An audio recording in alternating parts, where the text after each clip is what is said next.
You all know Motorola இல்லையா? அந்த காலத்துல முத மோட்டோரோலா என்ன தயார் பண்ணிட்டு இருந்தாங்க யாராவது சொல்ல முடியுமா? இப்ப பாத்தீங்கன்னா மோட்டோரோலா வந்து ஸ்மார்ட் போன் எல்லாம் பண்ணிட்டு இருக்காங்க. அதுக்கு முன்னாடி என்ன பண்ணிட்டு இருந்தாங்க? they were manufacturing pagers. கேள்விப்பட்டிருக்கீங்களா? பேஜர்ஸ். பேஜர்னா தெரியும்ல, மெசேஜ் வரும், மெசேஜ் மட்டும் வரும், நீங்க என்ன பண்ணலாம், அதுல இருந்து ரிப்ளை பண்ணிக்கலாம். ஸோ பேஜர் மேனுஃபேக்சர் பண்ணிட்டு இருந்தாங்க. அண்ட் ஒரு சில எலக்ட்ரானிக் ப்ராடக்ட்ஸ் எல்லாம் பண்ணிட்டு இருந்தாங்க. அவங்களோட ஒன் ஆஃப் த டிவிஷன் வந்து பாத்தீங்கன்னா டெலிவிஷன், கியூசர் அப்படின்ற நேம்ல சேல்ஸ் பண்ணிட்டு இருந்தாங்க. ஆனா இந்த டெலிவிஷன் பிசினஸ் ரொம்ப சக்சஸ்ஃபுல்லா போச்சா அப்படின்னு கேட்டீங்கன்னா இல்ல. நிறைய குவாலிட்டி கம்ப்ளைண்ட்ஸ். குவாலிட்டி கம்ப்ளைண்ட் எங்க இருந்து வருதுன்னா கஸ்டமர் கிட்ட இருந்து வருது. கஸ்டமர் கிட்ட இருந்தே ஒரு கம்ப்ளைண்ட் வருதுன்னா கம்பெனி ரொம்ப மோசமான லெவல்ல பர்ஃபார்ம் பண்ணிட்டு இருக்காங்கன்னு அர்த்தம். ஏன்னா ப்ராடக்ட்ல பிரச்சனை இருக்கிறத கண்டுபிடிக்கிற ஒரு யாரு? கஸ்டமரே கண்டுபிடிக்கிறாரு. அப்ப அந்த ப்ராடக்ட மார்க்கெட்டுக்கு அனுப்புனது யாரு? கம்பெனி. ஏன் மார்க்கெட்டுக்கு அனுப்பிச்சாங்க? ப்ராடக்ட்ல பிரச்சனை இருக்குன்றதே தெரியல அவங்களுக்கு. கரெக்டா? ப்ராடக்ட்ல டிஃபெக்ட் இருக்குன்றதே வந்து கண்டுபிடிக்க கூட முடியல அவங்களால. கண்டுபிடிக்க கூட முடியலன்னா குவாலிட்டி கண்ட்ரோலே இல்லைன்னு அர்த்தம். சிக்ஸ் சிக்மான்றது குவாலிட்டி கண்ட்ரோல் எல்லாம் தாண்டி, குவாலிட்டி கண்ட்ரோல் இருந்தாதான் அடுத்த கட்டம் தான் வந்து சிக்ஸ் சிக்மா. குவாலிட்டி கண்ட்ரோலே இல்லை அப்படின்னா என்ன அர்த்தம்னா தப்பு நடக்குதுன்றதே அவங்களுக்கு தெரியல. ப்ராடக்ட்ல டிஃபெக்ட் இருக்குன்றதே தெரியல. அதை பேக் பண்ணி மார்க்கெட்டுக்கு அனுப்புறாங்க. பேக் பண்ணி மார்க்கெட்டுக்கு அனுப்பிச்சா என்ன பண்ணுவாங்க? கஸ்டமர் கண்டுபிடிப்பாங்க. பாஸ் நீங்க 10,000 ரூபாய் கொடுத்து டிவி வாங்கினேன், டிவியில பாத்தீங்கன்னா ஆடியோ ஒழுங்கா வேலை செய்ய மாட்டேங்குது, வீடியோ ஒழுங்கா வேலை செய்ய மாட்டேங்குது, சேனல் சேஞ்ச் பண்ண முடியல, ரிமோட் கண்ட்ரோல் வேலை செய்யல, ஏதோ ஒரு கம்ப்ளைண்ட். அந்த மாதிரியான, அந்த காலத்துல ரிமோட் கிடையாது, பட் அந்த காலத்துக்கு உண்டான கம்ப்ளைண்ட்ஸ் நிறைய. இதுக்கு பேர் தான் எக்ஸ்டர்னல் ஃபெயிலியர்னு பேர். இதுக்கு பேர் என்ன? External failure. ஏன் அப்படின்னா ஃபெயிலியர் கம்பெனிக்கு வெளியில கண்டுபிடிக்கப்படுகிறது. கம்பெனிக்கு உள்ளேயே கண்டுபிடிக்கப்பட்டால் அதுக்கு பேர் என்ன? Internal failure. புரியுதா உங்களுக்கு வித்தியாசம்? எக்ஸ்டர்னல் ஃபெயிலியருக்கும் இன்டர்னல் ஃபெயிலியருக்கும் வித்தியாசம். கம்பெனிக்கு உள்ளேயே குறைகளை கண்டறிந்தால் அதுக்கு பேரு இன்டர்னல் ஃபெயிலியர். ப்ராடக்ட மார்க்கெட்டுக்கு அனுப்பிட்டு மார்க்கெட்ல இருக்கக்கூடிய கஸ்டமர்ஸ் உங்க ப்ராடக்ட்ல இருக்க குறைகளை கண்டுபிடித்தால் அதுக்கு பேர் என்ன?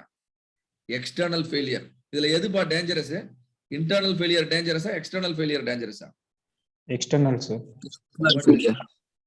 கஸ்டமருக்கே வந்து இப்ப நீங்க ஒரு லேப்டாப் வாங்குறீங்க, ரொம்ப மோசமா இருக்குன்னு வச்சுக்கோங்களேன், நீ பாட்டுக்கு போட்டு கிளின்னு கிழிச்சிருவீங்க இல்லையா? சோசியல் மீடியால போடுவீங்க, என்னப்பா 50,000 ரூபாய் கொடுத்து லேப்டாப் வாங்கி ஒரே வாரத்துல கிராஷ் ஆயிடுச்சு, such a worst product and I do not recommend this product to anybody, please don't go for this brand அப்படின்னு போட்டு போட்டோ கிட்ட எல்லாம் போட்டுருவீங்க. இதுக்கு பேர் தான் எக்ஸ்டர்னல் ஃபெயிலியர்னு பேரு. External failure is so dangerous because you have not identified the failures internally. Internal ஃபெயிலியரை ஒழுங்கா கண்ட்ரோல் பண்ணா எக்ஸ்டர்னல் ஃபெயிலியர் நடக்காது. ப்ராடக்ட் வெளியே போறதுக்கு முன்னாடி அதுல இருக்க குறைகளை நம்மளே கண்டறிந்து சரி பண்ணா எக்ஸ்டர்னல் ஃபெயிலியரை தவிர்க்க முடியும் முழுமையாக. அப்படின்ற ஒரு புரிதல் இல்ல எங்க மோட்டோரோலால அந்த டைம்ல 1980ல. உண்மையா இல்லையா? இந்த புரிதல் இல்லாதனாலதான் குவாலிட்டி செக் பண்ணணும் அப்படிங்கிற ஒரு ப்ரொசீஜர் இல்லாம குவாலிட்டி இல்லாத ப்ராடக்ட் எல்லாம் பேக்கிங் பண்ணி அனுப்பிச்சுட்டு இருந்தாங்க. இப்ப நம்ம கூட என்ன பண்றோம்? எல்லாம் கிராஜுவேட் இன்ஜினியர்ஸ் தயார் பண்ணி என்ன பண்ணிக்கிட்டே இருக்கோம்? மார்க்கெட்டுக்கு தள்ளிக்கிட்டே இருக்கோம். ஏன்? அந்த புரிதல் இல்ல. புரிதல் இருந்துச்சுன்னா நம்ம என்ன பண்ண மாட்டோம்? டிஃபெக்ட் இருக்க ப்ராடக்ட மார்க்கெட்டுக்கு அனுப்புவோமா? அனுப்ப மாட்டோம். டிஃபெக்ட் இருக்கான்னு செக் பண்ணி அதை சரி பண்ணி அந்த ப்ராசஸ் முடிஞ்சதுக்கு அப்புறம் தான் ப்ராடக்ட மார்க்கெட்டுக்கு அனுப்பணும். இந்த இன்டர்னல் ஃபெயிலியர்ஸை சரியா ஹேண்டில் பண்ணாததுனால, எக்ஸ்டர்னல் ஃபெயிலியர் அதிக அளவுல நடந்ததுனால இந்த ப்ராடக்ட மார்க்கெட்ல சஸ்டெயினே பண்ண முடியல அவங்களால. they have decided to sell the brand completely. கியூசர் அப்படின்ற பிராண்ட ஜப்பான்ல இருக்கக்கூடிய மேட்சுஷிட்டா எலக்ட்ரிக் அப்படின்ற ஒரு கம்பெனி டேக் ஓவர் பண்ணாங்க. ஜப்பான் வந்து மோசமான கண்ட்ரி, நம்ம எல்லாருக்கும் தெரியும். ஐ திங்க் அந்த அரௌண்ட் செகண்ட் வேர்ல்டு வார் டைம்ல வந்து ஜப்பான் தான் மோசமா வந்து அஃபெக்ட் ஆச்சு. கரெக்டா? ஹிரோஷிமா, நாகசாகி அப்படின்ற சிட்டில எல்லாம் வந்து பாத்தீங்கன்னா பயங்கரமா நியூக்ளியர் பாம்ஸ் எல்லாம் போட்டு ஜப்பானோட எக்கனாமி இஸ் டேமேஜ்ட். ஜப்பானோட கம்ப்ளீட் இண்டஸ்ட்ரியல் செட்டப் எல்லாமே போயிடுச்சு அவங்களுக்கு. அமெரிக்கால இருந்து நிறைய பேர் போனாங்க experts, Edward Deming, Walter Shewhart and வந்து நிறைய அமெரிக்கால இருந்து இந்த டெய்லர் இவங்க எல்லாருமே டெய்லர்ஸ் மேனேஜ்மெண்ட் பிரின்சிபலா இருக்கு பாரு, இவங்க எல்லாம் போய் ஜப்பான்ல இருக்கக்கூடிய இண்டஸ்ட்ரியலிஸ்டுக்கு எல்லாம் வந்து நிறைய தத்துவங்களை சொல்லி கொடுத்தாங்க. குவாலிட்டினா என்ன, குவாலிட்டி எப்படி கொண்டு வரணும், குவாலிட்டி ஏன் முக்கியம், குவாலிட்டி இல்லாம ப்ராடக்ட் இல்ல அப்படின்ற அளவுக்கு ரொம்ப நிறைய விஷயங்களை சொல்லி கொடுத்து டூல்ஸ் அண்ட் டெக்னிக்ஸ் எல்லாம் சொல்லி கொடுத்தது யாருன்னா அமெரிக்கன்ஸ் தான். ஆனா 1980 என்னாச்சு, one of the American company was struggling in terms of quality. அதை பர்ச்சேஸ் பண்ணது யாரு? Japanese form.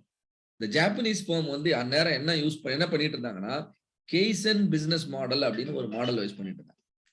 எல்லாத்துக்கும் பல நேம் இருக்கும்பா. அல்டிமேட்டா எல்லாமே என்னன்னா a clear focus on quality, a clear focus on customer, process centric approach, fixing the problem at the root level.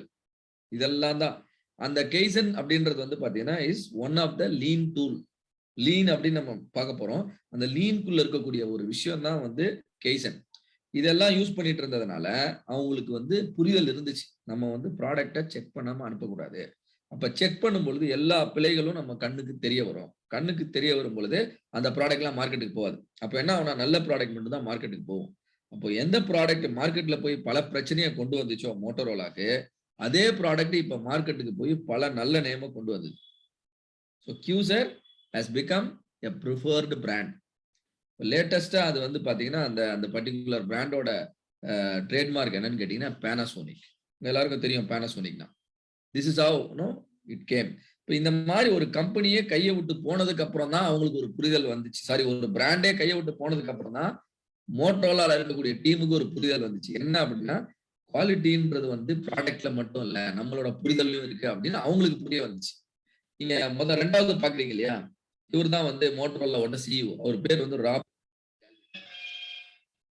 வந்து ராபர்ட் பாப் கால்வின். இவர் என்ன சொல்றாரு, அவங்க கம்பெனில இருக்க எல்லா எக்ஸிக்யூட்டிவும் கூப்பிட்டு ஒரு மீட்டிங் போட்டு நம்மளாம் எப்படி பேசிட்டு இருக்கோமோ அது மாதிரி அவர் என்ன சொல்றாரு, அடுத்த 5 வருஷத்துல கம்பெனி 10 மடங்கு வளர்ச்சியை அடைய வேண்டும். வளர்ச்சினா சும்மா சாதாரணமா இல்ல, எல்லாத்தையுமே வந்து மெஷரபிள். கம்பெனியோட கஸ்டமர் பேஸா இருக்கட்டும், கம்பெனியோட மார்க்கெட் ஷேரா இருக்கட்டும், கம்பெனியோட ரெவென்யூவா இருக்கட்டும், கம்பெனியோட ப்ராஃபிட்டா இருக்கட்டும், கம்பெனில தயார் பண்ற நம்பர் ஆஃப் ப்ராடக்ட்ஸ் இருக்கட்டும், எல்லாமே எத்தனை மடங்கு இம்ப்ரூவ் ஆகணுமா? 10 மடங்கு இம்ப்ரூவ் ஆகணும் அடுத்த 5 வருடங்களுக்குள்ள. 5 வருடங்கள்ல 10 மடங்கு வளர்ச்சியை பார்க்கணும்னா நிறைய புரிதல் வேணும். அது the responsibility was given to Bill Smith and Michael Harry. Bill Smith அப்படின்றவர் பாத்தீங்கன்னா உங்களை மாதிரி ஒரு இன்ஜினியர். மைக்கேல் ஹாரி அப்படின்றவர் வந்து பாத்தீங்கன்னா he was a statistician. ஒரு இன்ஜினியர், ஒரு ஸ்டாட்டிஸ்டிஷியன், இந்த காம்பினேஷன் வந்து பாத்தீங்கன்னா இட் ஒர்க்டு வெரி வெல். அந்த இன்ஜினியரிங்கும் ஸ்டாட்டிஸ்டிக்ஸையும் மிக்ஸ் பண்ண ஒரு மெத்தடாலஜிக்கு பேர் தான் 6 Sigma. ஸ்டாட்டிஸ்டிக்ஸ் அப்படின்னு சொன்னாலே dealing with numbers, dealing with understanding how the numbers are distributed. Numbers டிஸ்ட்ரிபியூட்டட்னா என்ன அர்த்தம்? இப்போ நான் உங்க எல்லாரோட ஹைட்டை மெஷர் பண்ணி வாங்குறேன். மெஷர் பண்ணி வாங்கிட்டு அதை ஒரு கிராஃப்ல போட்டு பார்த்தேன்னா உங்க ஹைட் எப்படி இருக்கும்னு பாத்தீங்கன்னா, டேட்டா எப்படி இருக்கும்னு பாத்தீங்கன்னா ஒரு பெல் மாதிரி வரும். உங்களுக்கு கேட்கறதுக்கு ரொம்ப ஆச்சரியமா இருக்கும். உங்க ஹைட் எல்லாரோட டேட்டா ரேண்டமா நான் வாங்கி ஒரு ஹிஸ்டோகிராம் அப்படின்னு ஒரு கிராஃப்ல நான் போட்டு பார்த்தேன்னா உங்க கிராஃப் எப்படி இருக்கும்? ஒரு பெல்ல தலைகீழா வச்சா எப்படி இருக்கும்? பெல் ஷேப்ல இருக்கும். உலகத்துல நடக்கக்கூடிய 90% ப்ராசஸ் டேட்டா வந்து பெல் ஷேப்ல தான் வரும். இதை ஒருத்தர் கண்டுபிடிச்சாரு. அவர் தான் நீங்க பாக்குறீங்க. ஜெர்மனில இருக்கக்கூடிய ஒரு மேத்தமேட்டிஷியன்.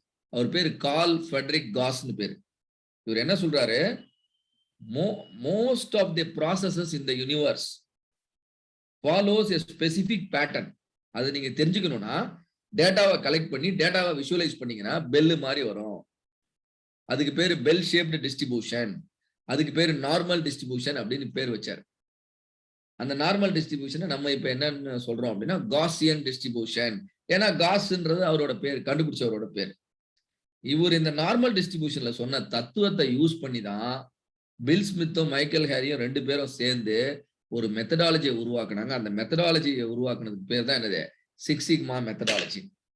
அப்படின்னா என்னன்னா உங்க பிசினஸ்ல இருக்கக்கூடிய ஒரு ப்ராசஸ், இப்ப நம்ம ட்ரைனிங்கை இம்ப்ரூவ் பண்ணணும்னு நினைச்சோம்னா என்ரோல்மெண்ட், டீச்சிங், லேர்னிங், அசஸ்மெண்ட், இந்த 4 ப்ராசஸையும் நம்ம வந்து டேட்டா எடுக்கணும். அதுல இருந்து டேட்டா எடுத்துக்கிட்டே இருக்கணும். இந்த டேட்டா எடுத்து அதை விஷுவலைஸ் பண்ணி பார்க்கும்போது நார்மல் டிஸ்ட்ரிபியூஷன்ல வரும், பெல் ஷேப்ல வரும். பெல் ஷேப்ல வந்துச்சுன்னா அந்த மொத்த ப்ராசஸை நீங்க புரிஞ்சுக்கணும்னா அந்த ப்ராசஸ் டேட்டால இருந்து ரெண்டு விஷயம் நீங்க கால்குலேட் பண்ணா போதும். ஒன்னு ஆவரேஜ், இன்னொன்னு ஸ்டாண்டர்ட் டிவியேஷன்.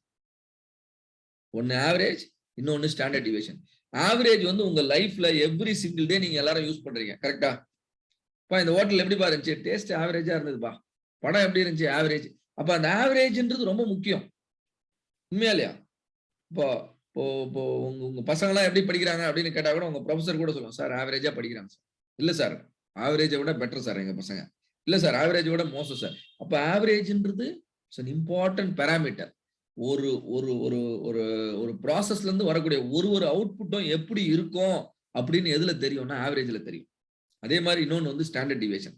இந்த ஆவரேஜுக்கும் ஸ்டாண்டர்ட் டிவியேஷனும் வச்சுக்கிட்டு you can measure the capability of the process.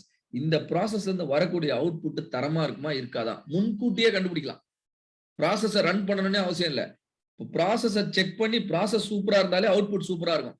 அதுதான் இந்த நிறைய இன்ஸ்பெக்ஷன் எல்லாம் பண்ணுவாங்க காலேஜ் எல்லாம் பாத்தீங்கன்னா, அக்ரெடிடேஷன் அது இதுன்னு சொல்லிட்டு. எதுக்கு என்ன பண்ணுவாங்க? ப்ராசஸை ஸ்டடி பண்ணுவாங்க. இங்க எப்படி டீச் பண்றாங்க, இங்க பசங்க எல்லாம் எப்படி லேர்ன் பண்றாங்க, இங்க எப்படி எக்ஸாம் வைக்கிறாங்க, இங்க எப்படி அட்மிஷன் ப்ரொசீஜர் எப்படி இருக்கு. ஏன்னா ப்ராசஸ் எல்லாம் ஒழுங்கா இருந்தாலே அவுட்புட் எப்படி இருக்கும்? ஒழுங்கா தான் இருக்கும். இதுதான் ப்ராசஸ் சென்ட்ரிக் அப்ரோச். ஆனா நம்ம ஆளுங்க எல்லாத்துலயும் ஒரு ஒரு ஒரு என்ன சொல்றது, ஒரு சைட் கட், ஒரு ஷார்ட் கட்டை கண்டுபிடிச்சு அந்த ப்ராசஸையே ஒர்க் பண்ண விடாம பண்ணா ரிசல்ட் வராம போகதான் செய்யும். ஸோ இதை தான் வந்து இவங்க பில் ஸ்மித்தும் மைக்கேல் காரியும் பண்ணி என்ன கண்டுபிடிச்சாங்கன்னா, ப்ராசஸ் வந்து 6 சிக்மா கேப்பபிலிட்டியில வந்துச்சுன்னா defects will be limited to 3.4 DPMO அப்படின்னு ஒரு பெஞ்ச் மார்க் செட் பண்ணாங்க. டிபிஎம்ஓனா என்ன? Defects per million opportunity. நான் 1 மில்லியன் ப்ராடக்ட் தயார் பண்ணா 3.4 டிஃபெக்ட் தான் அதுல வரும். 4வது டிஃபெக்ட் கூட வர்றதுக்கு வாய்ப்பு இல்ல. எப்படி இதெல்லாம் சொல்ல முடியுது? ப்ராசஸே ரன் பண்ணல, அவுட்புட்டே வரல, எப்படி சொல்ல முடியுதுன்னா நாலேஜ் ஆஃப் நார்மல் டிஸ்ட்ரிபியூஷன், பிரிடிக்டபிலிட்டி. நாளைக்கு என்ன நடக்கும்னு இன்னைக்கே சொல்லிடலாம். இப்ப நீங்க எல்லாம் இன்னைக்கு எப்படி ட்ரைனிங் அட்டென்ட் பண்றீங்கன்றத வச்சு எந்த அளவுக்கு இந்த ட்ரைனிங் சக்சஸ்ஃபுல்லா வரப்போகுது நம்ம முன்கூட்டியே சொல்லிடலாம். பாசிபிள் இல்லையா? நமக்கு தேவை டேட்டா.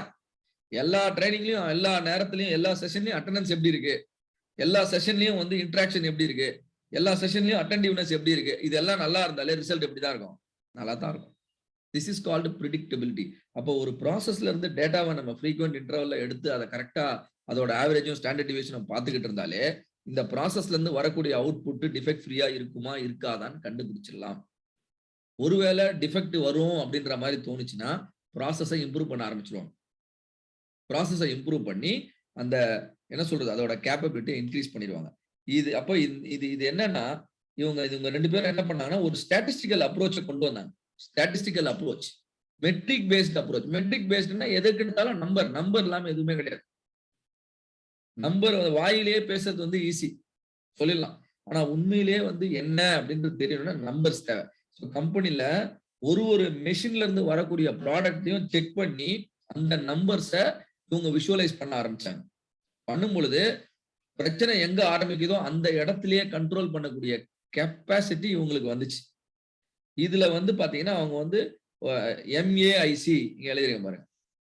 இது வந்து என்னன்னா மெத்தடாலஜி. நான் சொன்னேன் இல்லையா, ஒரு ப்ராஜெக்ட் பண்ணணும்னா நமக்கு ஒரு மெத்தடாலஜி வேணும்னு. இப்போ இந்த 6 சிக்மா அப்ரோச்ல ப்ராஜெக்ட் பண்ணணும் அப்படின்னா இவங்க வந்து 4 ஃபேஸ் மெத்தடாலஜியை இன்ட்ரோடியூஸ் பண்ணாங்க.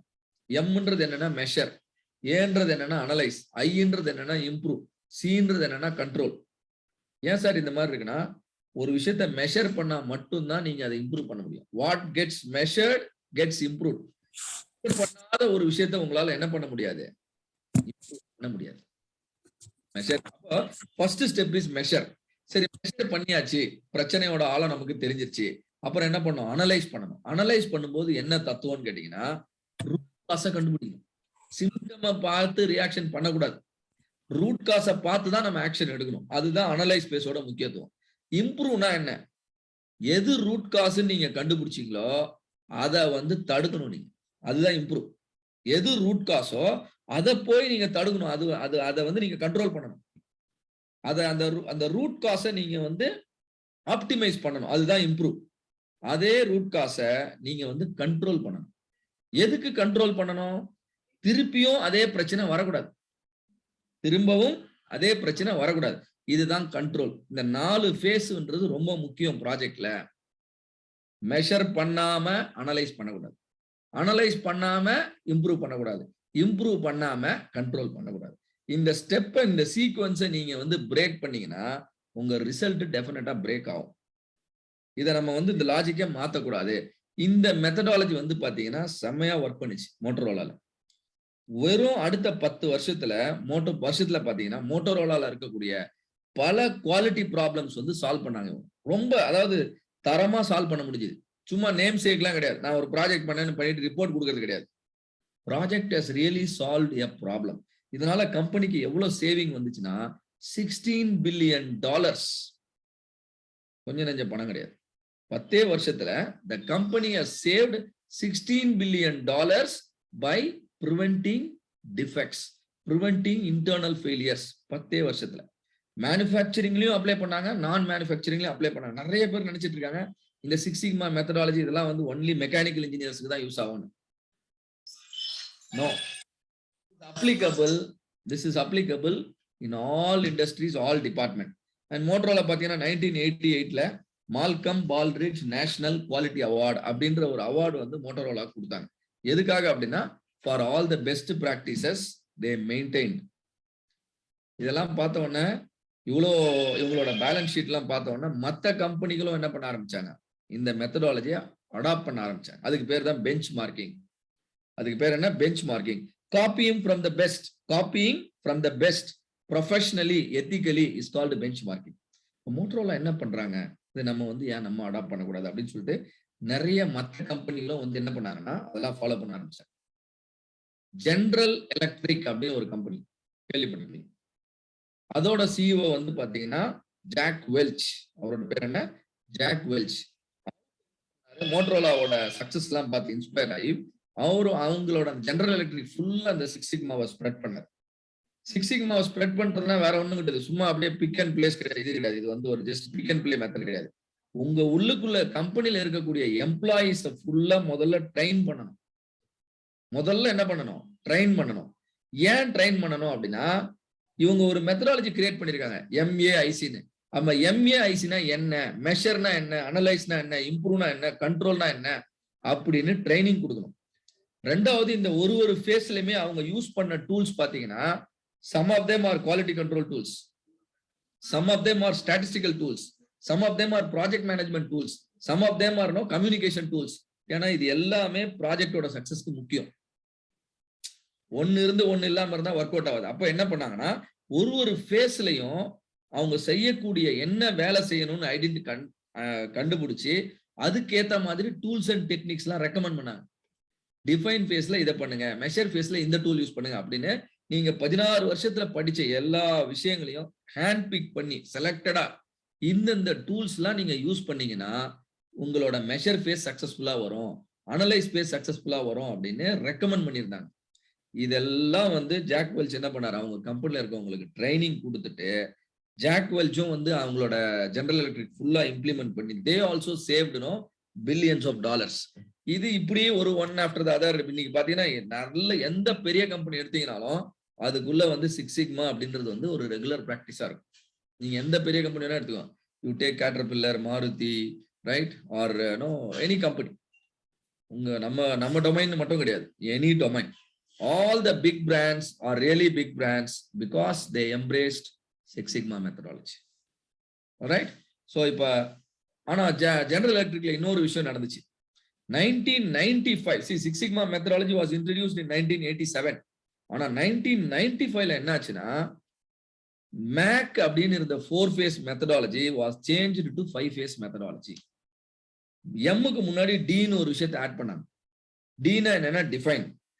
A problem well defined is off done. ஒரு ப்ராப்ளத்தை மெஷர் பண்ணணும்னா அதுக்கு முன்னாடி அந்த ப்ராப்ளத்தை நீங்க சரியா புரிஞ்சுக்கணும். சோ ஜெனரல் எலக்ட்ரிக் என்ன நினைச்சாங்கன்னா மேக்கு முன்னாடி டியை சேர்த்துட்டு it should be a 5 phase methodology. அப்பதான் நம்ம இதுல ரிசல்ட் வந்து இன்னும் நல்லா பண்ண முடியும்னு சொல்லிட்டு make was changed to DMAC. இந்த 5 phase methodology 1995ல மாடிஃபை பண்ணது இன்னை வரைக்கும் அப்படியே தான் இருக்கு. Because it is such a very powerful approach. Problem சால்விங்க்கு எக்கச்சக்க அப்ரோச் இருக்கு, எக்கச்சக்க மெத்தடாலஜி இருக்கு. எதை வேணா நீங்க படிக்கலாம். பிடிசிஎன்னு ஒண்ணு இருக்கு, A3ன்னு ஒண்ணு இருக்கு, 8Dன்னு ஒண்ணு இருக்கு, இன்னும் எக்கச்சக்கமா இருக்கு. எல்லாத்துக்கும் வந்து ஒரு சுப்பீரியர் மெத்தடாலஜி அப்படின்னு ஒண்ணு நீங்க கண்டுபிடிக்கணும் சொல்லணும்னு நினைச்சீங்கன்னா that is nothing but DMAIC methodology. DMAIC மெத்தடாலஜியை மாஸ்டர் பண்ணிட்டீங்கன்னா நீங்க எந்த கம்பெனில போய் அவன் என்ன மெத்தடாலஜி ஃபாலோ பண்ணாலும் குயிக்கா அடாப்ட் ஆயிடுவீங்க. புரியுதா நான் என்ன சொல்ல வரேன்னு? இப்ப நீங்க சாஃப்ட்வேர்னா ஒரு அனாலிசிஸ் சாஃப்ட்வேர்னா உடனே நிறைய படிப்பீங்க. கேட்டியா, ப்ரோஇ, ஆன்சிஸ். ஒரு கம்பெனிக்கு போனா ஒன்னு யூஸ் பண்ணிட்டு இருப்பான். அப்போ உனக்கு அங்க போனோன்னு நீ ஹேண்டிகேப் மாதிரி ஆயிடுவீங்க. நீ ப்ரோஇல எக்ஸ்பர்ட்டா இருப்ப, அவன் வந்து பாத்தீங்கன்னா ஆன்சிஸ் யூஸ் பண்ணுவான். அப்போ உனக்கு அங்க கஷ்டமா இருக்கும். ஆனா எத்தனை ப்ராப்ளம் சால்விங் மெத்தடாலஜி இருந்தாலும் புதுசா நாளைக்கு ஒண்ணு வந்தா கூட if you are an expert in DMAC, in no time you will be able to adapt it. அதுதான் இந்த சிக்ஸ் சிக்மா மெத்தடாலஜியோட பியூட்டி. அதை தான் நீங்க வந்து மாஸ்டர் பண்ண போறீங்க. Do you understand the history behind Six Sigma? How it born? Yes, sir. Six Sigma is all about producing defect-free products. என்னோட ப்ராடக்ட்ல டிஃபெக்டே கிடையாது. 25 பேர் எல்லோ பெல்ட்டா நம்ம வெளியே அனுப்ப போறோம். ஒருத்தரை கூட நம்ம டிஃபெக்டா அனுப்ப போறது இல்லை. கரெக்டா? நம்ம அப்ரோச் என்னது? Defect free products. அதுதான் நம்மளோட கோல். இப்போ இது வந்து சிக்ஸ் சிக்மா. ஸோ சிக்ஸ் சிக்மாவோட ஃபோக்கஸ் வந்து பாத்தீங்கன்னா எஃபெக்டிவ்னஸ். இந்த எஃபெக்டிவ்னஸோட சேர்த்து நீங்க எஃபிஷியன்சியும் கொண்டு வந்தீங்கன்னு வச்சுக்கோங்க. உதாரணத்துக்கு நம்ம இப்ப 25 பேரை ட்ரெயின் பண்றோம். இதே ட்ரைனிங்ல 50 பேரையும் நம்ம ட்ரெயின் பண்ணலாம். கரெக்டா? பண்ண போற எஃபர்ட்னும் ஒண்ணுதான். 25 பேர் இருக்க இடத்துல என்ன பண்ணலாம்? 50 பேரை நம்ம ட்ரெயின் பண்ணலாம். பண்ணலாமா, பண்ணக்கூடாதா? அப்ப குறைந்த நேரத்துல நிறைய குவாலிட்டி ப்ராடக்டை வெளியே கொண்டு வர முடியும். இப்ப நம்ம ரெண்டாவது பேசிட்டு இருக்கிற விஷயம் வந்து பாத்தீங்கன்னா எஃபிஷியன்சின்னு பேரு. ஒரு வேலையை சிறப்பாக செய்ய முடியும்னா அதை நம்ம செய்யணும். சிறப்பா செய்ய முடிந்த ஒரு வேலையை நம்ம அப்படி செய்யாம நம்மளோட பேட் பிராக்டிசஸ் எல்லாம் ஃபாலோ பண்ணிட்டு இருந்தோம்னா நம்ம கிட்ட என்ன இல்லைன்னு அர்த்தம்? எஃபிஷியன்சி இல்லைன்னு அர்த்தம். புரியுதா உங்களுக்கு? குவாலிட்டி ப்ராடக்டை கொண்டு வர்றது ஒண்ணு, அதையே எஃபிஷியன்டா கொண்டு வர்றது இன்னொன்னு. குவாலிட்டி ப்ராடக்ட் வரணும் அப்படின்னா நான் நல்ல குவாலிட்டி கண்ட்ரோல் செக்கிங் எல்லாம் பண்ணனா குவாலிட்டி வந்துடும், வேர்ல்டு கிளாஸ் குவாலிட்டி வந்துடும், கஸ்டமர்லாம் ரொம்ப ஹாப்பி ஆயிடும். பட் பிசினஸ் ப்ராஃபிட்டபிளா நடக்குமா? எல்லா நேரமும் செக்கிங் பண்ணிட்டு இருந்தா எப்பதான் மேனுஃபேக்சரிங் பண்றது? To you understand? இப்போ ஸ்டூடெண்ட்ஸ் எல்லாம் படிக்கிறாங்களா இல்லையா அப்படின்னு நம்ம வந்து ஒரு 10-15 ப்ரொஃபஸர்களை புதுசா அப்பாயின்ட் பண்ணி ஒருத்தர் பின்னாடி ஒரு 10 பேருக்கு ஒரு ப்ரொஃபஸரை போட்டு எல்லாரையும் செக் பண்ணிக்கிட்டே இருந்தா எப்ப பாடம் நடத்துறது? You understand? அப்போ செக் பண்றதுன்றது வந்து அவ்வளவு ஒரு பாராட்டக்கூடிய விஷயமே கிடையாது. ஏன் செக் பண்ணோம்? அந்த புரிதலை வர வச்சதுக்கு அப்புறம் செக் பண்றத குறைக்கணும். செக்கே பண்ணக்கூடாது. செக் பண்ணாமலேயே ப்ராடக்ட் வெளியில எப்படிதான் வரணும்? குவாலிட்டியா வரணும். அப்படின்றதுதான் சிக்ஸ் சிக்மா. ரைட்? அப்போ அந்த அப்போ என்னெல்லாம் வந்து நம்ம வந்து இன்எஃபிஷியன்சி நம்ம ஸ்டெப்ஸ்ல இருக்கோ, ப்ராசஸ்ல இருக்கோ, அதெல்லாம் ஐடென்டிஃபை பண்ணி அதெல்லாம் கொஞ்சம் கொஞ்சமா குறைச்சிட்டே வரணும். முதல்ல எஃபெக்டிவ்னஸ் அச்சீவ் பண்ணணும். எஃபெக்டிவ்னஸ் அச்சீவ் பண்ண உடனே எஃபிஷியன்சி அச்சீவ் பண்றதுக்காக என்ன பண்ணணும்னா ப்ராசஸை சுருக்கணும். முதல்ல எக்ஸ்பேண்ட் பண்ணுவோம், ப்ராசஸை ரொம்ப டைட் பண்ணுவோம், எங்க பார்த்தாலும் செக் பண்ணுவோம். அதுக்கப்புறம் என்ன பண்ணுவோம்னா ப்ராசஸை சிம்பிளிஃபை பண்ணிட்டே வருவோம். எப்ப சிம்பிளிஃபை பண்ணுவோம்னா நமக்கு எஃபெக்டிவ்னஸ் கன்ஃபார்மா வரும்னு தெரிஞ்சிருச்சுன்னா அதுக்கு மேல செக் பண்ணவே மாட்டோம். பசங்களெல்லாம் உள்ள எடுக்கும் போதே ஸ்ட்ரிக்டா எடுத்துட்டோம்னு வச்சுக்கோங்களேன், அவனுக்கு நம்ம புத்தி சொல்லிக்கிட்டு இருக்கணும்னு அவசியமே இல்லை. கரெக்டா? அவனே வரும்பொழுதே அவன் போராடி தான் வந்திருப்பான் உள்ள. இந்த காலேஜ்ல சீட்டு கிடைக்குதுன்னா சாதாரண விஷயம் இல்லடா. உள்ள கஷ்டப்பட்டு வந்துட்டோம், அப்போ ஒரு நிமிஷத்தையும் சரியா பயன்படுத்திக்கணும் அப்படின்னு அந்த எப்படி எஃபெக்டிவ்னஸ் அச்சீவ் பண்ணீங்களோ ஆட்டோமேட்டிக்கா எஃபிஷியன்சியும் வந்துடும். இதைத்தான் நம்ம ஆபரேஷனல் எக்ஸலன்ஸ் அப்படின்றோம் பிசினஸ்ல. சிக்ஸ் சிக்மாவும் லீனும் சேர்றதுக்கு காரணம் என்னன்னா எஃபெக்டிவ்னஸ் எந்த அளவுக்கு முக்கியமோ அதே அளவுக்கு எஃபிஷியன்சி முக்கியம். எஃபெக்டிவ்னஸ் யாருக்கு முக்கியம்? கஸ்டமருக்கு முக்கியம். எஃபிஷியன்சி யாருக்கு முக்கியம்? பிசினஸ்க்கு முக்கியம். எஃபிஷியன்சி அடையும் பொழுது எஃபெக்டிவ்னஸை இழக்கக்கூடாது. Do you understand what I'm speaking? When you are trying to achieve the efficiency, you should not compromise on the effectiveness. நான் ப்ராசஸ் சுருக்குறேன்னு சொல்லிட்டு எல்லாத்தையும் சுருக்கிட்டு திருப்பியும் டிஃபெக்டிவ் ப்ராடக்ட் வெளியே போகக்கூடாது. அது ப்ராசஸ் சுருக்கணும். அதுக்கு இந்த அணுகுமுறைக்கு பேர் தான் லீன் சிக்ஸ் சிக்மான்னு பேரு. வெறுமனே சிக்ஸ் சிக்மா இருந்தாலும் யூஸ் இல்லை, வெறுமனே லீன் இருந்தாலும் யூஸ் இல்லை. ரெண்டும் ஒன்னா இருந்ததுன்னா அதுதான் சிறப்பு. அதுக்கு பேர் தான் என்னது? லீன் சிக்ஸ் சிக்மான்னு பேரு. Do you understand? Yes, sir. எந்த ஒரு பிசினஸ் எடுத்தாலும் எந்த ஒரு ப்ராடக்ட் எடுத்தாலும் அதுல குவாலிட்டி இஸ் இம்பார்ட்டன்ட். என்ன இம்பார்ட்டன்ட்? Quality is important. கஸ்டமரோட எதிர்பார்ப்பு என்ன? High quality product. இந்த ட்ரைனிங் ப்ரோக்ராம் 4 நாள் அட்டன் பண்ணணும். எப்படி இருக்கணும் உங்க எக்ஸ்பீரியன்ஸ்? வேர்ல்டு கிளாஸ் லெவல்ல இருக்கணும். கரெக்டா? வேர்ல்டு கிளாஸ் லெவல்ல இருக்கணும்ப்பா. நான் ஒர்த்தான ட்ரைனிங் தான். 12 மணி நேரம். It is worth listening. Right? நான் பணம் இன்வெஸ்ட் பண்றது ஒர்த், நான் டைம் இன்வெஸ்ட் பண்றது ஒர்த், நான் எஃபர்ட் போடுறது ஒர்த் அப்படின்னு நீ ஃபீல் பண்ணணும். So customer expectation on quality is very high.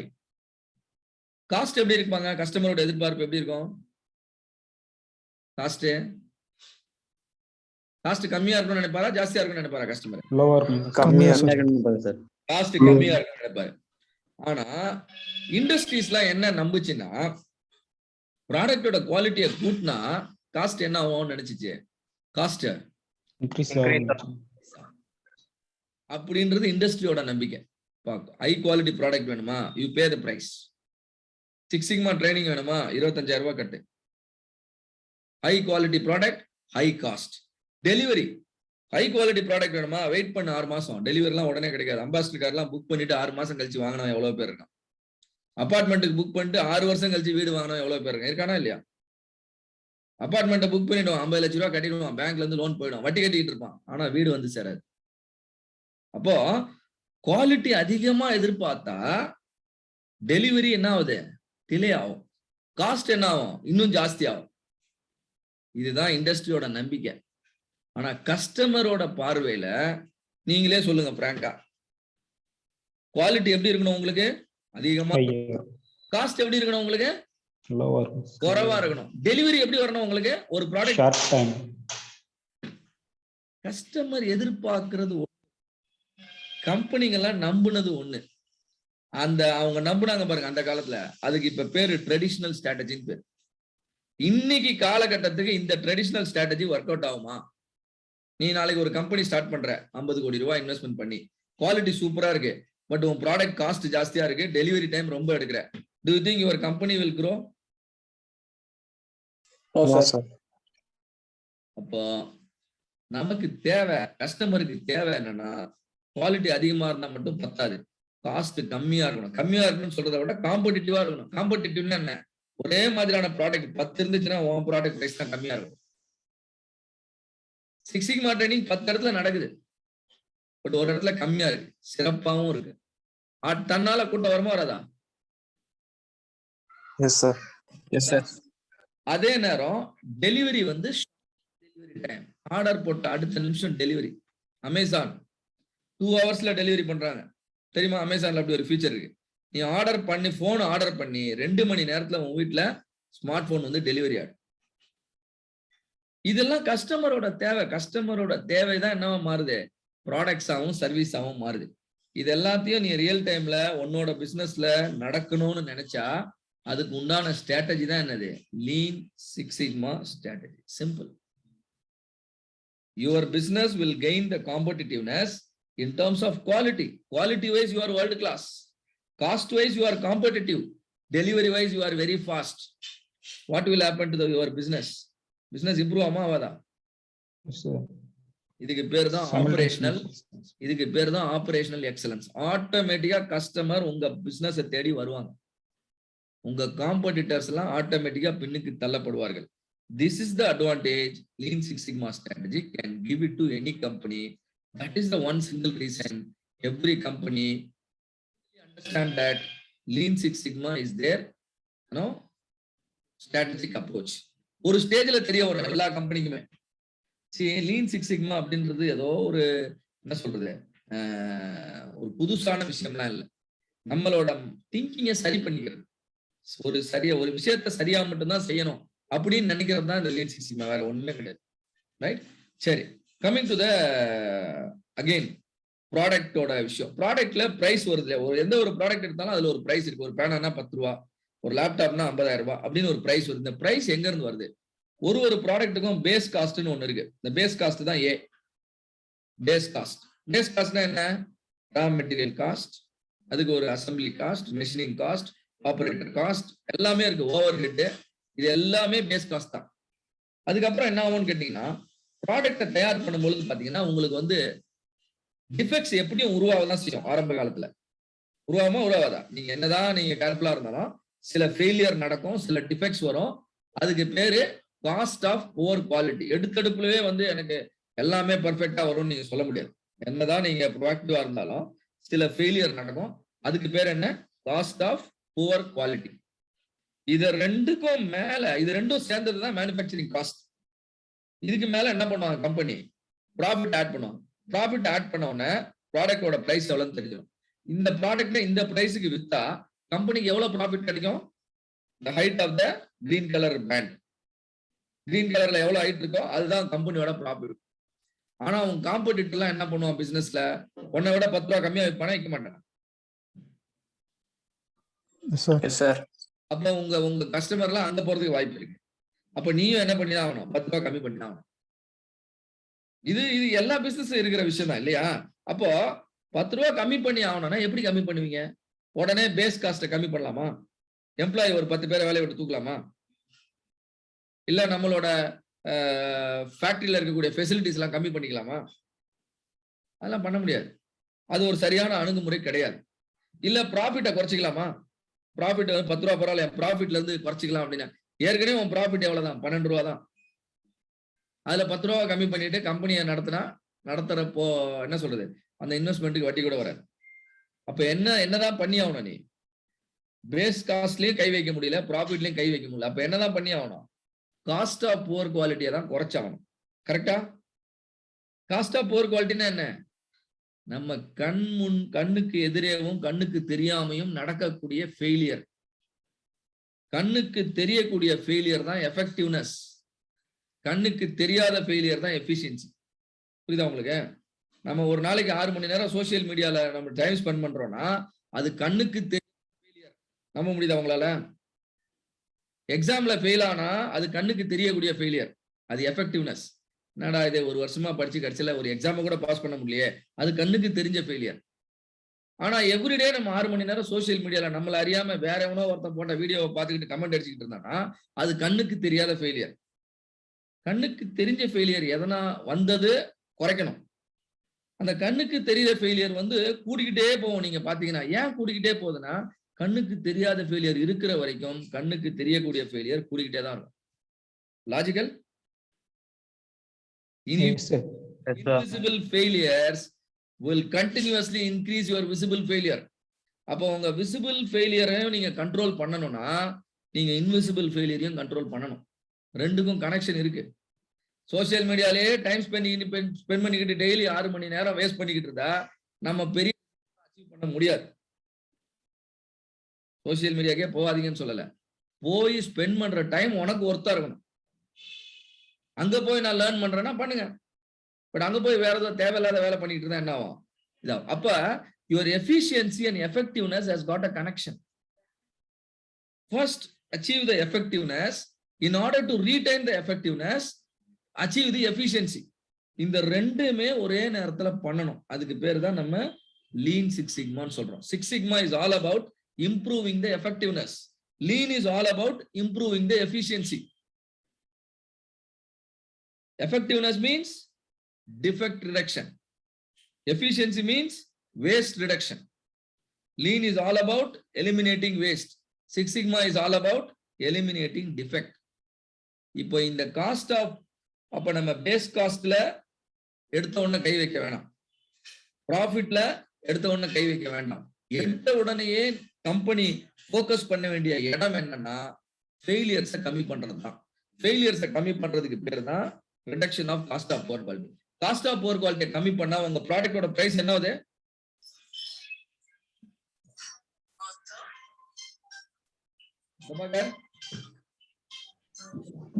Reduce the loss of cost.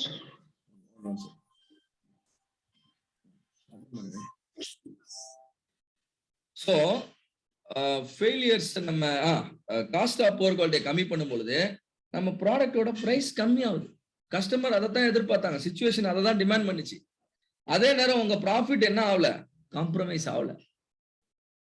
ப்ராஃபிட்டை காம்ப்ரமைஸ் பண்ணாமலேயே if you can satisfy your customer, your company has lot of strength to grow. இல்லையா? ப்ராஃபிட்டும் கிடைக்குது, customer சாட்டிஸ்பாக்சனும் கிடைக்குதுன்னு பொழுது நீங்க ரீஇன்வெஸ்ட் பண்ண முடியும். ரீஇன்வெஸ்ட் பண்ணும் பொழுது கம்பெனியை எக்ஸ்பேண்ட் பண்ண முடியும், கம்பெனி ஒரு பெரிய பிராண்டா வர்றதுக்கு உண்டான வாய்ப்பு இருக்கும். குவாலிட்டி இருக்கு ஆனா ப்ராஃபிட்டே இல்லைன்னா கம்பெனியால எக்ஸ்பேண்ட் பண்ண முடியாது. It will automatically die. So ப்ராஃபிட்டும் முக்கியம். ஸோ அதனாலதான் வந்து any company should initially focus on cost of poor quality. Cost of poor குவாலிட்டியை கம்மி பண்ணக்கூடிய ஒரு அப்ரோச் தான் நம்ம சொல்றோம் இப்போ லீன் சிக்ஸ் சிக்மா அப்படின்னு சொல்லிட்டு. அண்டர்ஸ்டுட்? எதுக்காக லீன் சிக்ஸ் சிக்மா யூஸ் பண்றாங்க கம்பெனின்னு?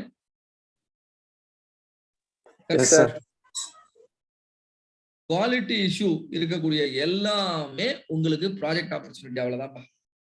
ஒரு கம்பெனி சின்ன கம்பெனியா இருந்தா கூட ஒரு 10-15 ப்ராடக்ட் தயார் பண்ணுவாங்க. ஒரு ப்ராடக்ட் எடுத்தீங்கன்னா அதுல ஃபெயிலியர் ஆகுறதுக்கு 100 காரணம் இருக்கும். எத்தனை காரணம் இருக்கும்? 100 காரணம் இருக்கும். அந்த 100 காரணத்துல ஒரே ஒரு காரணத்தை நீங்க அனலைஸ் பண்ணி சால்வ் பண்ணி கொடுத்தீங்கன்னா that is a fantastic project. நீ ப்ராஜெக்ட் பண்றதுக்கு பெரிய கம்பெனி தான் உன்னை வந்து கூப்பிட்டு ப்ராஜெக்ட் கொடுத்தாதான் நீ பண்ண முடியும்னே இல்லை. எந்த கம்பெனியா இருந்தாலும் எந்த ப்ராடக்டா இருந்தாலும் அங்க எவ்வளோ ப்ராஜெக்ட் ஆப்பர்ச்சுனிட்டி இருக்கு, ஹண்ட்ரட்ஸ் ஆஃப் ப்ராஜெக்ட் ஆப்பர்ச்சுனிட்டி இருக்கு. என்னன்னா உனக்கு அந்த புரிதல் இருக்கணும். இந்த ப்ராடக்ட் எந்தெந்த விதத்துல எல்லாம் ஃபெயிலியர் ஆகும். சரி, 100 விதத்துல ஃபெயிலியர் ஆகுது. ஒரு 10 விதமான ஃபெயிலியரை நீ வந்து ப்ரிவென்ட் பண்றதுக்கு ஸ்டடி பண்ணு. ஸ்டடி பண்ணணும்னா சும்மா நம்ம அப்படியே முறைச்சி பார்த்துக்கிட்டு இருந்தா அது ஸ்டடி கிடையாது. நம்ம வந்து டேட்டா கலெக்ட் பண்ணணும், ப்ராசஸை வந்து விஷுவலைஸ் பண்ணணும். அதுக்கு தான் சில டூல்ஸ்லாம் தேவை. ப்ராசஸ் ஃப்ளோ சார்ட் அப்படின்னு நீங்க ஒரு டூல் படிச்சிருக்கீங்களா இல்லையா? ஃப்ளோ சார்ட் அப்படின்னு ஸ்கூல்லேயே சொல்லி கொடுத்துருப்பாங்க. இந்த ப்ராசஸ் நம்ம ப்ராஜெக்ட்ன்றது வேற ஒண்ணுமே இல்லை, ப்ராசஸ் இம்ப்ரூவ்மெண்ட் தான் நம்ம project. Project is nothing but process improvement. ப்ராசஸை இம்ப்ரூவ் பண்ணணும்னா ப்ராசஸை கண்ணில் பார்க்கணும். கார் ஓட்டணும்னா கண்ணால ரோட்டை பார்க்கணும். ரோட்டை பார்த்தாதான் கார் ஓட்ட முடியும். ப்ராஜெக்ட் பண்ணணும்னா ப்ராசஸ் இம்ப்ரூவ்மெண்ட். ப்ராசஸ் இம்ப்ரூவ்மெண்ட்னா ப்ராசஸை கண்ணில் பார்க்கணும். ப்ராசஸை கண்ணில் பார்க்கணும்னா ப்ராசஸ் டயக்ராம் கிரியேட் பண்ணதான் உண்டு. அதான் ஃபர்ஸ்ட் ஸ்டெப். டிஃபைன் ஃபேஸ்ல நீங்க பண்ணக்கூடிய முதல் விஷயம் என்னன்னா ப்ராசஸை விஷுவலைஸ் பண்ணணும், ஃப்ளோ சார்ட் போடணும். ரைட்? ஃப்ளோ சார்ட் போட்டு அதுல எங்கெல்லாம் ஃபெயிலியர் ஆகுறதுக்கு உண்டான வாய்ப்பு இருக்கு, இத்தனை இடங்கள்ல வாய்ப்புகள் இருக்கு, அதுல ஒரு 2 இடத்த நீ கம்மி பண்ணு, டெஃபினட்டா ஃபெயிலியர் குறையும். ரைட்? இதுதான் நம்ம வந்து டீட்டெயிலா இந்த கோர்ஸ்ல பார்க்க போறோம். இப்போ அதுக்கு முன்னாடி காஸ்ட் ஆஃப் புவர் குவாலிட்டினா என்ன, காஸ்ட் ஆஃப் குட் குவாலிட்டினா என்னன்னு தெரிஞ்சுக்கணும். Cost of poor quality, cost of good quality. இப்போ இதுல ஒரு சின்ன ஒரு நான் பேசுறதுக்கு நீங்க இந்த டயக்ராம் எழுதிருக்கிறத பாக்காதீங்க. எக்ஸ் ஆக்சிஸ்ல என்ன இருக்கு? இது எக்ஸ் ஆக்சிஸ்ல வந்து டிஃபெக்ட். ஓகே, எக்ஸ் ஆக்சிஸ்ல வந்து டிஃபெக்ட். ஒய் ஆக்சிஸ்ல வந்து பாத்தீங்கன்னா உங்களுக்கு என்ன இருக்குன்னா காஸ்ட். இப்போ டிஃபெக்ட் வந்து கூடிக்கிட்டே போகுது. Defect okay, percentage defect 100%. Okay, இப்போ டிஃபெக்ட் கூடிக்கிட்டே போகும்பொழுது உங்களுக்கு காஸ்ட் என்ன ஆகும்? காஸ்ட் கம்மியாகும். டிஃபெக்ட் அதிகமா இருந்துச்சுன்னா உங்களுக்கு ஃபெயிலியர் அதிகமா தானே இருக்கும். இந்த கிரீன் கலர் கிராஃப் என்ன சொல்லுது? ஃபெயிலியர்னு சொல்லுதா? கிரீன் கலர் கர்வ் என்ன சொல்லுது? ஃபெயிலியர்னு சொல்லுது. இப்போ ஃபெயிலியர் அதிகமா இருந்தா டிஃபெக்ட் அதிகமா இருந்தா அதான் நீங்க இந்த கிரீன் கலர்ல பாக்குறீங்க. ப்ராடக்ட்ல வந்து பாத்தீங்கன்னா டிஃபெக்ட் கூட ஃபெயிலியர் கூடிக்கிட்டே இருக்கும். டிஃபெக்ட் கூட ஃபெயிலியர் கூடிக்கிட்டே இருக்கும். அப்ப ஃபெயிலியர் கூடுதுன்னா காஸ்ட் ஆஃப் ஃபெயிலியர் ஜாஸ்தி. இன்னொரு பக்கம் என்ன பண்றீங்க நீங்க, என்ன பண்ணணும் அப்படின்னா, இப்ப இந்த காஸ்ட் அசோசியேட்டட் வித் இந்த ஃபெயிலியர் இருக்கு பாருங்க. ஃபெயிலியர்னால கம்பெனி இழக்கக்கூடிய பணத்துக்கு பேர் தான் காஸ்ட் ஆஃப் புவர் குவாலிட்டின்னு பேர். இந்த காஸ்ட் ஆஃப் புவர் குவாலிட்டியை கம்மி பண்ணணும்னா நீங்க நிறைய ப்ரிவென்ஷன் ஆக்டிவிட்டியும் நிறைய இன்ஸ்பெக்ஷன் ஆக்டிவிட்டியும் பண்ணணும். அப்ரைசல்னு சொல்லுவாங்க. ஒன்னு என்ன பண்ணணும்? ப்ரிவென்ஷன். இன்னொன்னு என்ன பண்ணணும்? அப்ரைசல். ப்ரிவென்ஷனும் அப்ரைசலும் பண்ணீங்கன்னா இந்த ஃபெயிலியரை கம்மி பண்ணலாம். இந்த ப்ரிவென்ஷன் ஆக்டிவிட்டியும் அப்ரைசல் ஆக்டிவிட்டியும் பண்றதுக்கு பேர் தான் குவாலிட்டி கண்ட்ரோல் ஆக்டிவிட்டின்னு பேர். ஆரம்ப கட்டத்துல குவாலிட்டி கண்ட்ரோல் ஆக்டிவிட்டி நீங்க நிறைய பண்ண வேண்டி வரும். ஆனா குவாலிட்டி இம்ப்ரூவ் ஆக இந்த குவாலிட்டி கண்ட்ரோல் ஆக்டிவிட்டி என்ன பண்ணிக்கிட்டே வந்துடலாம், நீங்க குறைச்சிக்கிட்டே வந்துடலாம். இப்போ இந்த ரெட் கலர் கிராஃபை பாருங்க. ஆரம்பத்துல ரொம்ப காஸ்ட் ஜாஸ்தியா இருக்கு. ஆனா நாளாவ என்ன ஆகுது அப்படின்னா கிராஃப் கீழே இறங்கி வந்து காஸ்ட் கம்மியாகுது. ஏன் காஸ்ட் கம்மியாயிடுச்சுன்னா உங்க ப்ராடக்ட்ல நிறைய குவாலிட்டியை இம்ப்ரூவ் பண்ணதுக்கு அப்புறமா இன்ஸ்பெக்ஷனை நீங்க கம்மி பண்ணிக்கலாமா பண்ணிக்கூடாதா? பண்ணலாமா இல்லையா? இந்த ரெட் கலர் கிராஃபுக்கு பேரு வந்து காஸ்ட் ஆஃப் குட் குவாலிட்டி அல்லது குவாலிட்டி கண்ட்ரோல் காஸ்ட்.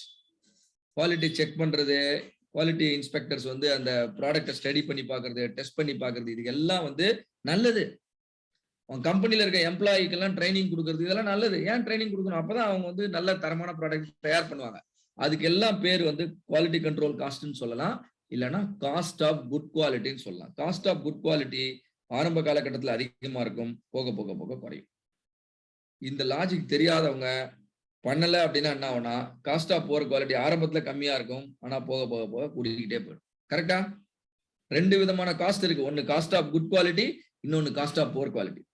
ரைட்? இந்த ரெண்டையும் நம்ம வந்து கண்ட்ரோல்ல வைக்கணும். ரொம்பவும் குட் குவாலிட்டியில ஸ்பெண்ட் பண்ணக்கூடாது, புவர் குவாலிட்டியும் ரொம்ப போகக்கூடாது. அப்போ இது ரெண்டையும் கம்பைன் பண்ணி நம்ம ஒரு கிராஃப் வரையும். அதுதான் ப்ளூ கலர் கார்.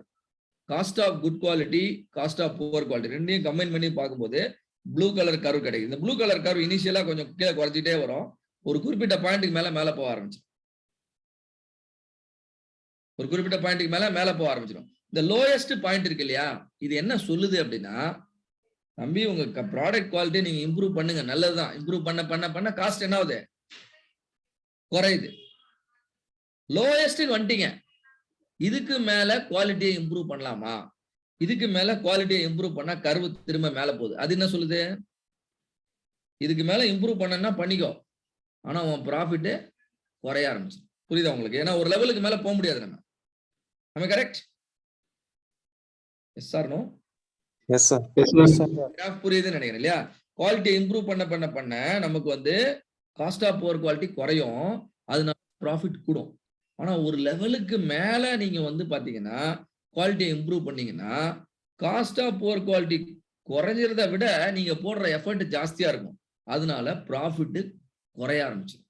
எந்த கம்பெனியும் குவாலிட்டி அதிகமா கொடுத்து ப்ராஃபிட்டை இழக்க தயாரா இருக்க மாட்டாங்க. அதனால இந்த டேர்னிங் பாயிண்ட்டுக்கு பேர் என்னன்னா அக்செப்டபிள் குவாலிட்டி லெவல்னு பேரு. அக்செப்டபிள் குவாலிட்டி லெவல் வரைக்கும் நீ பண்ற ஒரு ப்ராஜெக்ட்டுமே கம்பெனில ப்ராஃபிட்டை கூட்டும். அக்செப்டபிள் குவாலிட்டி லெவலுக்கு மேல நீ போய் இம்ப்ரூவ்மெண்ட் ப்ராஜெக்ட் பண்ணா அதனால என்ன ஆகும்? ப்ராஃபிட் குறையும். எனக்கு தெரிஞ்ச வரைக்கும் 90% கம்பெனி ஏக்யூஎல்லுக்கு கீழே தான் இருப்பாங்க. நம்ப முடியுதா? நீ போய் ஒரு ப்ராஜெக்ட் பண்ணி உண்மையிலேயே ஒரு இம்ப்ரூவ்மெண்ட் கொடுத்தால் ப்ராஃபிட் கூடுறதுக்கு தான் வாய்ப்பு ஜாஸ்தி. நீங்க என்ன நினைப்பீங்க அப்படின்னா, ஒரு பெரிய கம்பெனில போய் நம்ம ப்ராஜெக்ட் பண்ணலாம்னு நினைப்பீங்க. பெரிய கம்பெனி ஏற்கனவே எந்த லெவல்ல இருப்பான்? ஏக்யூஎல் எல்லாம் தாண்டி போயிருப்பான். கரெக்டா? ஏக்யூஎல் தாண்டி போயிட்டான்னா அங்க போய் நீ ப்ராஜெக்ட் பண்ணி ரிசல்ட் கொண்டு வர்றதுன்றது ஒரு அதுக்குண்டான சாத்தியக்கூறுகள் நிறைய இருக்கு. ஆனா ரிசல்ட்டை கொண்டு வந்தாலுமே நீங்க பண்ற சேவிங் ஒரு 2 lakhs 3 lakhs சேவிங் இருக்கு பாருங்க, அது அந்த 3 மாச டைமுக்கு ஒர்த்தா இருக்காது அந்த கம்பெனிக்கு. கரெக்டா? Yes sir. நீங்க என்ன பண்ணணும்னா, ப்ராஜெக்ட் பண்ணும் பொழுது அந்த நீங்க பண்ற ப்ராசஸ் வந்து ஏக்யூஎல்லுக்கு கீழே இருந்துச்சுன்னா உங்க ப்ராஜெக்டுக்கு நல்ல ரெகக்னிஷன் கிடைக்கும். கரெக்ட் தானே? நான் ஒரு ப்ராஜெக்ட் பண்றேன், இந்த ப்ராஜெக்ட் பண்ணதுனால இந்த இந்த இந்த ப்ராசஸ் இம்ப்ரூவ்மெண்ட் ஆச்சு, இந்த டிஃபெக்ட் கம்மியாச்சு, இதனால என் கம்பெனிக்கு 20 லட்சம் ரூபாய் சேவிங்ஸ் அப்படின்னு ப்ரௌடா சொல்ற கம்பெனில தான் உனக்கு வந்து ஒரு ரெகக்னிஷன் கிடைக்கும். அதனால எங்க இந்த ரெகக்னிஷன் கிடைக்குதோ அங்க நீங்க ப்ராஜெக்ட் பண்றதுக்கு தயங்கவே கூடாது. சும்மா ஒரு பெரிய என்ன சொல்றது, ஒரு மல்டிநேஷனல் கம்பெனிக்குள்ள போய் நீ 10 நாள் டைம் ஸ்பெண்ட் பண்ணிட்டு வர்றது பெரிய விஷயம் கிடையாது. நீ பண்ண ஒர்க்கை ரெகக்னைஸ் பண்ணணும். ரெகக்னைஸ் பண்ணணும்னா என்ன அர்த்தம்? கம்பெனி சின்னதா தான் இருக்கும், மீடியமா தான் இருக்கும், உன் பின்னாடியே ஓடி வருவான். தம்பி நீங்க பண்ண ஒர்க்கு எனக்கு ரொம்ப ஹெல்ப்ஃபுல்லா இருந்தது, ஐ வாண்ட் டு உங்களுக்கு நீங்க இந்த மாதிரி இன்னும் நிறைய ப்ராஜெக்ட் பண்ணுங்க. இல்ல சார் நான் ஸ்டூடெண்ட் சார், நான் படிச்சுட்டு இருக்கேன், பிஸியா இருக்கேன், பரவாயில்லப்பா நீங்க உங்களுக்கு ஃப்ரீயா இருக்கும்போது நீங்க பண்ணி கொடுங்க அப்படின்னு உங்க பின்னாடியே ஓடி வருவாங்க. நீங்க ப்ராஜெக்ட் பண்ணும் பொழுதே உங்களுக்கு பேமெண்ட் கொடுப்பாங்க. நீ அந்த கம்பெனில ஃபுல் டைமா அசோசியேட் ஆகணும்னு நினைச்சாலும் அவங்க என்கேஜ் பண்ணுவாங்க. அங்க எம்ப்ளாய்மெண்ட்டுக்கு ஆப்பர்ச்சுனிட்டியே இல்லைன்னா கூட கிரியேட் பண்ணுவாங்க. இல்லப்பா இப்போதைக்கு எங்களுக்கு மேனேஜரே தேவையில்லை, ஆனா கூட நீ வேலை செஞ்ச ஒரே காரணத்துக்காக உன் அப்ரோச் நல்லபடியா இருந்ததுக்காகவே அடிஷனலா ஒரு டெசிக்னேஷனை கிரியேட் பண்ணி அப்சார்ப் பண்ணுவாங்க. இதெல்லாம் நீ நம்பிதான் ஆகணும். Right? This is how you can position your self. அப்ப குவாலிட்டி கண்ட்ரோல்னா என்ன? ப்ரிவென்ஷன். அப்புறம் இன்னொன்னு வந்து அப்ரைசல். இதுல ப்ரிவென்ஷன்னா என்னெல்லாம் உள்ள வருதுன்னு பாருங்க. குவாலிட்டி மேனேஜ்மெண்ட் சிஸ்டம், சில கம்பெனி எல்லாம் ஐஎஸ்ஓ அது இதுன்னு பிராக்டிஸ் பண்ணுவாங்க. பட் நம்ம பேசுற சப்ஜெக்ட் அதுக்கெல்லாம் மேல சிக்ஸ் சிக்மா, ரைட்? அண்ட் எஸ்ஓபினா என்ன? Standard operating procedure. SOP for example, இப்ப கம்பெனில நீங்க போய் ஜாயின் பண்ணிட்டீங்க, ஒரு பெரிய வைஸ் பிரசிடென்ட் ஆயிட்டீங்க, இல்ல பிரசிடென்ட் ஆயிட்டீங்க, நீங்க ஒரு மீட்டிங் போடுறீங்க, உங்க கீழே வந்து ஒரு 4 சிஇஓ, ஒரு 10 டைரக்டர், 10